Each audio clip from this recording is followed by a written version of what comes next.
Greetings, Space Marines, FiOth here, and after braving the trials and tribulations of all the difficulty settings and reaching max level with the heavy, I am here to present to you my very first build called Inspiring Aegis. With this build, the heavy will be able to both dish out extremely high damage and stagger, protect himself, but also aid his allies in the fight against the Xenofilth. Without further ado, let's get to it. We will start with the class perks, and here's how we're gonna go about it. I have everything reset to the first row, as you can see here. We'll go through every row and we'll pick the best ability for this build from the columns present.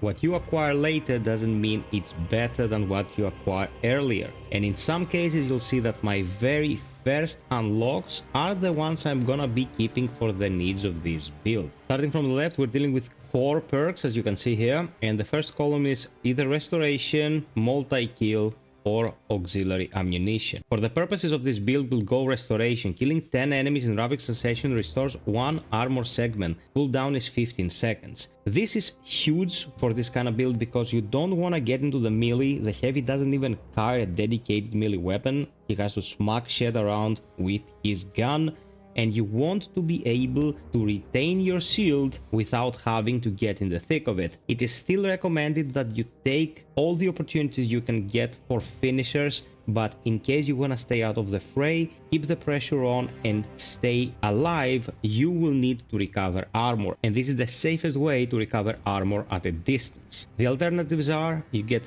1 bullet back when you kill 5 enemies with a multi-melta, or when your primary weapon is out of ammo, if you kill 10 enemies quickly, you restore 20% of that ammo with a cooldown of 30 seconds. All of these are useful. This is especially useful for the highest difficulty setting where you will be running out of ammo all the time, and this is good if you're using the multi-melta. This, however, for me, restoration is the peak when it comes to this column, and I'm picking this 100%. Now for the second column, again, we're gonna pick the first thermal boost. When a ranged weapon is 50% overheated, range damage increases by 15%. This is crazy because you wanna keep firing, building up the heat, and for half of your available heat you'll get 15% extra damage, which is insane, an insane buff to your overall DPS. Alternative, you can get plus 20% to your health, very good. While in heavy stance, that means aiming down sides with a heavy, dealing damage restores 15% more contested health, but you will not be able to move. This is a death sentence. This is good, but this is great, and we're keeping it. For the third column, we have either more powerful charged melee attacks.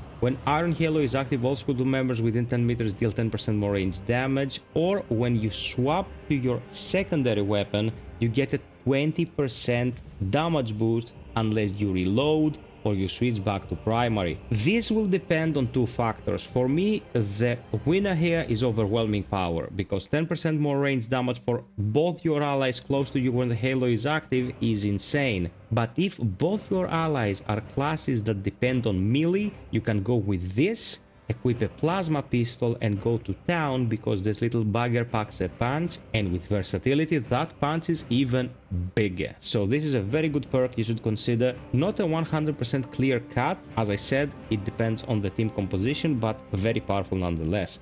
For now, we're sticking with overwhelming power. Team perks. This will help you the entire team in some way. The first one, encompassing Aegis, is by far the best in my humble opinion. All squad members take 20% less damage from ranged attacks. You know how on the 2 highest difficulty settings you keep getting peppered with fire from every conceivable angle? Well, this is gonna keep you alive, of course in combination with all the other abilities of the heavy. Additional supplies give you 25% more ammo carried around by the entirety of the squad, and Bonds of Brotherhood, reviving squad member restores them to full health. All these are very good, but encompassing Aegis is just great. It is a cut above the rest. Now for gear, first column, Adamant Will. After Iron Halo deactivates, you take 20% less damage for 5 seconds. Consecutive execution, killing 10 enemies in rapid succession restores equipment charge, cooldown is 3 minutes, and Emperor's Protection Protection. When Iron Halo expends all its energy, one armor segment is restored to all squad members. Emperor's Protection, it is 110%. In the thick of it, when you're about to lose, when everyone's about to go down and your Aegis expires, meaning you're not protected from frontal assault anymore, at least from ranged attacks, kicks in and reactivates one armor node to everyone. It is insanely good. I don't need to talk too much about it. This will save your lives more times than you can count. Second column, Op Turret Bastion. Iron Halo's durability increased by 20%. The second one is Field Adjustment. Iron Halo recharges 20% faster, but its durability is reduced by 30%. And then Iron Halo loses energy 15% more slowly. For me, this is the best one. And it is the best one because what I want to do is both have it at the ready when I activate and deactivate it on will, but also losing it, meaning it expends all its charge,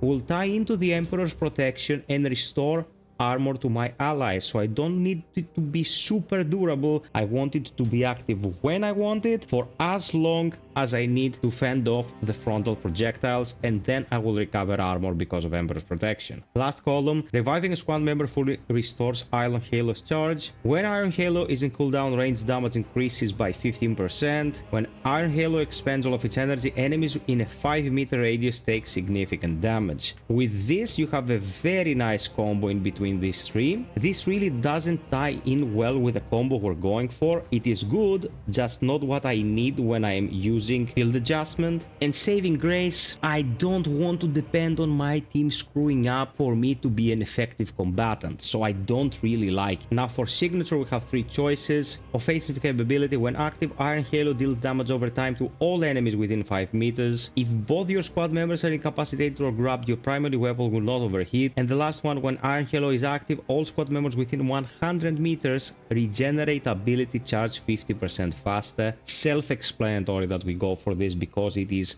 beast mode. You're helping the entire team over a huge area just by having Iron Halo active. With all this tied together, Iron Halo stops being a frontal sponge to absorb ranged damage. It is an all-encompassing tool that will assist the teams in every conceivable way apart from straight up healing them. So with this, you're set up for success, allowing us to move on to the guns. When it comes to the guns, my preference is the heavy bolter and plasma pistol. I prefer this because the plasma pistol in itself is a super competent weapon. If you go for a configuration that allows it to hit for larger areas when you charge it, you can get finishers from really far away really safely. And the heavy bolter is a weapon that will ultimately sustain fire for a long period of time, is ideally placed in the build that we just explained, and gives you some versatility unlike the multi-melter, because you can really snipe shit with this if you manage your shots and you're just not firing away with reckless abandon. I prefer it over the alternatives. Of course, I will be making builds for those as well, but for the time being, check out how this worked with the build I just suggested and you will not be disappointed. So this is it, Ultramarines, my very first build for Space Marine 2. I will be making more in the future. For the time being, check this vid explaining everything in ops mode and progression systems, and until next time, be well, stay frosty, and always strive for perfection. Cheers!